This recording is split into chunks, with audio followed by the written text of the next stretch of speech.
Esta presentación es para aportar con la transparencia. Vamos a hablar sobre los montos de construcción del tramo 2, Urcos y Nambari.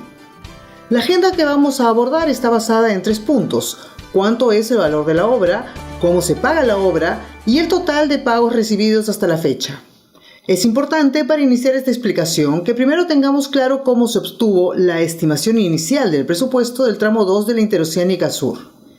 El presupuesto de la obra del tramo 2 se encuentra contenido en un estudio de factibilidad que fue realizado en el año 2003. Algunas de las premisas que tuvo este estudio de factibilidad fueron fotografías que se realizaron cada 100 metros. Las fotografías disponibles eran de entre los años 60 y 80. Además, se realizaron 67 perforaciones con una profundidad de 1,5 metros. En campo, cuando se realizaron los trabajos, llegó a hacerse reemplazos de hasta 4 metros de profundidad. Los estudios geológicos y geotécnicos fueron visuales y basados en mapas. Cuando hacemos mención al estudio de factibilidad, tenemos que el monto que debía costar este proyecto al 2004 era de $221 millones, monto que estaba compuesto por 161 millones de costo directo, 43 millones de gastos generales y 16 millones aproximados como margen de ganancia. Este mismo presupuesto, considerando que la etapa de construcción duró del 2006 al 2010, tuvo un reajuste por inflación, que al 2010 hizo que el valor sea de 263 millones. Este sería el precio corriente que tiene como base el estudio de factibilidad. Pero, ¿cuál es el valor final de la obra? El valor final fue de 653 millones de acuerdo a los documentos refrendados por Ocitran. Entonces, ¿por qué la diferencia entre los montos? Cuando nosotros traemos otra vez el precio base del 2004, que es de 221 millones, ajustado a precios corrientes 263 millones, vemos que lo que motiva el incremento hasta llegar a esos 653 fue una mayor cantidad de obra y el reajuste al costo de esa mayor cantidad de obra.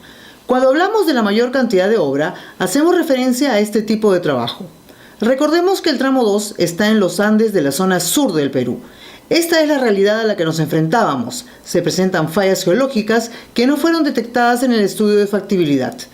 En este sector hubo una eliminación de material, producto de un deslizamiento, de 1 millón de metros cúbicos de tierra, lo que equivale a 66.000 volquetes que durante un año removieron todo el material que había caído. La magnitud de la ruptura solo de esta falla geológica equivale a una altura de 3 hoteles Westin. En esta foto es poco notorio, pero en detalle podemos ver que una excavadora de 7 metros de altura pasa desapercibida frente a la magnitud de este evento. Es importante saber que el contrato de concesión tiene una cláusula que especifica los mecanismos de compensación y reconocimiento de diferencias de metrado del proyecto referencial durante la ejecución de la obra. Allí se indica que podrán existir estas variaciones de metrado, las mismas que deben estar técnicamente sustentadas para aprobar su ejecución. Esta cláusula es para prever dónde se colocan los riesgos en el contrato, riesgos producto de que el estudio fue elaborado por el Estado. El segundo punto es, ¿cómo se paga la obra? Tuvimos una etapa de construcción que va del 2006 al 2010. Tenemos 2 modalidades de pago, un pago al contado que fue del 61% y un pago al crédito que es alrededor del 39%. Los pagos al contado se realizaron en la misma etapa de la construcción, de 2006 al 2010, y desde el año 2008 hasta el 2023 serán los pagos en la modalidad de crédito. El valor del proyecto de la construcción del tramo 2 de la carretera Interoceánica Sur es 653 millones. Los pagos al crédito son alrededor de 256 millones y al contado fueron alrededor de 397 millones. El valor del proyecto de la construcción del tramo 2 de la carretera Interoceánica Sur fue de 653 millones. El valor del crédito generó un costo financiero de 333 millones que viene siendo pagado desde el año 2008 y será pagado hasta el año 2023. Estos 333 millones generan que, sumado el costo real de la obra, el monto sea 987 millones, con una tasa de interés de alrededor de 7.7%, cifra que se obtuvo aplicando la cláusula 8.35 del contrato. Este pago de intereses es un pago que va del Estado a los acreedores que financiaron la obra y no a la empresa. Entonces, el valor de la obra es 653 millones y el costo financiero que el préstamo representa son 333 millones. Si analizamos el total de pagos que se ha tenido por el tramo 2, Confirmamos que el valor de la obra es 653 millones. Los intereses por el crédito para la ejecución de la obra son 333. Adicionalmente, ha habido otros pagos correspondientes a trabajos adicionales que no están contenidos en el plan de construcción inicial y no son parte del contrato inicial de construcción. Uno de estos trabajos adicionales fue la variante de Marcapata. Nosotros tenemos, al avanzar por los Andes, una sinuosidad de terreno y hay además asentamientos o poblaciones que ya existían por la trocha de la carretera y eran atravesados por esa trocha. Cuando se hace el trazo de una carretera de doble carril, con bermas y con cunetas para asegurar su drenaje, se ven afectadas algunas personas, pues esta construcción es más grande que la trocha. Es así que se buscaron soluciones de ingeniería para ya no atravesar los pueblos, sino pasar cerca de ellos. Hacer este trabajo generó un proyecto de tipo adicional, que es esta variante de Marcapata.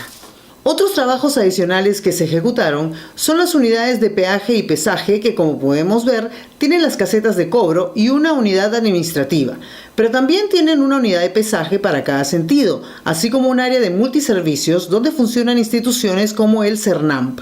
Además, hay oficina para la policía y alojamiento y servicio para la SUTRAN o la SUNAT.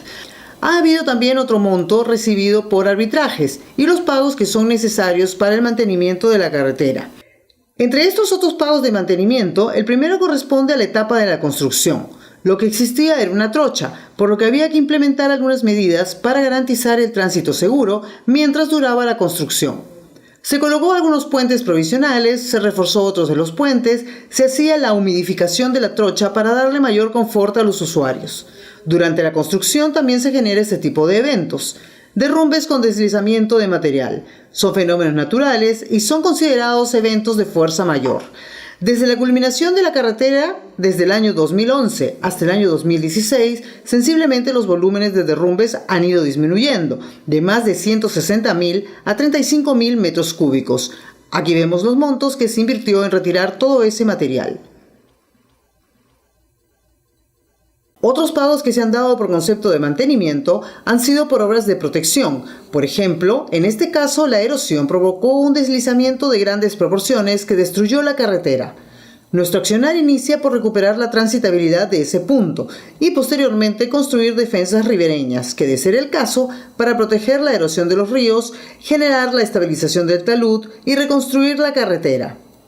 Hay que señalar que cada uno de estos trabajos tiene un proceso que involucra a OCITRAN como regulador, a PROVÍAS como ente técnico y a la Dirección General de Concesiones como concedente. Ellos, junto con el concesionario, llegan a un consenso respecto a la solución. Las soluciones consensuadas deben ser aprobadas antes de su ejecución. Otras obras de protección tienen que ver con los eventos cotidianos en sectores inestables, por lo que se presenta diversos tipos de solución para cada uno de los eventos. Estas soluciones también pasan por el consenso entre regulador, supervisor, concedente y concesionario para luego ser aprobadas e iniciar su ejecución. Tenemos también el mantenimiento rutinario, pues estamos obligados a mantener la infraestructura en las mejores condiciones posibles y a eso nos dedicamos. Esto incluye la limpieza de cunetas para asegurar un buen drenaje, así como reparar los baches, la pintura y las señales. Resumiendo, tenemos el valor de la construcción, los intereses o costos financieros generados por la construcción de ese tramo, la relación de pagos que se ha realizado desde 2005 hasta el 2016 y los pagos por mantenimiento que se harán a partir de la fecha hasta el fin de la concesión.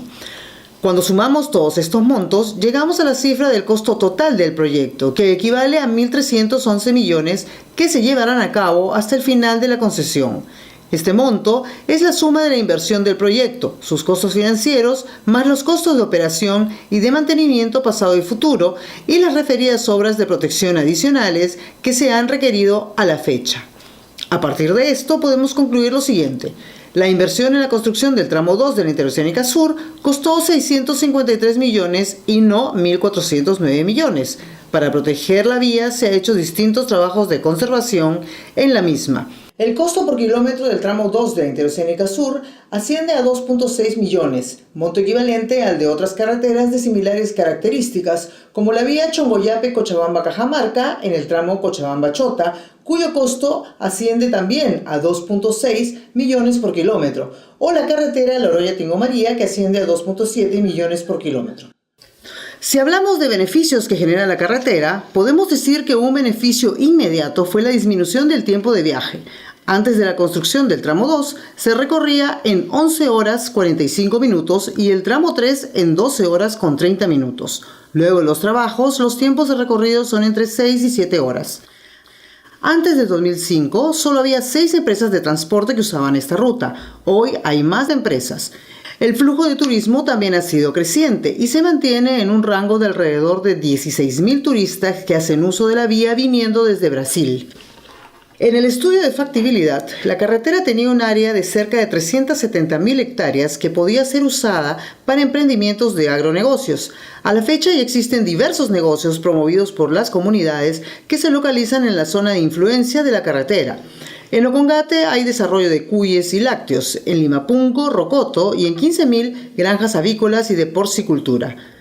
Cuando evaluamos el índice medio de vehículos que pasan por los peajes, podemos ver que las estimaciones del Estado, en azul, han sido ampliamente superadas, en algunos casos duplicadas, desde el fin de la construcción de la carretera. Esto quiere decir que hay un mayor flujo de lo esperado, tanto en el tramo 2 como en el tramo 3 de la carretera. Esta información recogida del Banco Central de Reserva respecto a cómo ha ido evolucionando la producción agropecuaria en las zonas de influencia, tanto en Madre de Dios como en el Cusco, nos enseñan que todas las actividades han venido creciendo a lo largo de estos años en toneladas de producción agrícola, pecuaria,